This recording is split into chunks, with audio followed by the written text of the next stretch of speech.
Tiger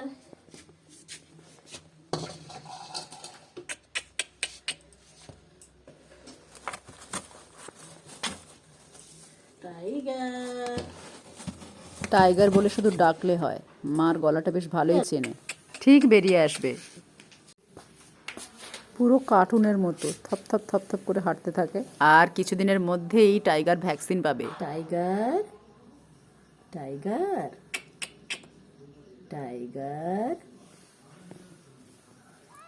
মায়ের গলাটা সবচেয়ে ভালো চিনতে পারে, সবসময় মা ওকে খাবার দেয়, মা ওর সাথে কথা বলে, তো সেই জন্য সারাক্ষণ সবার পায়ে পায়ে ঘুরতে থাকে আর গোল গোল করে ঘোরে। সব সময় হ্যাপি, সারাক্ষণ লেজ নাড়তেই থাকবে। যেখানেই থাক না কেন ঘুরে ফিরে ঠিক সেই মায়ের পায়ের তলায়। যতবার সরিয়ে দিই, যেখানেই সরিয়ে দিই না কেন, ঠিক ঘুরে ফিরে আবার সেখানে। কখন কোথায় ঢুকে যাচ্ছে, কোথা থেকে বেরোচ্ছে বোঝা মুশকিল।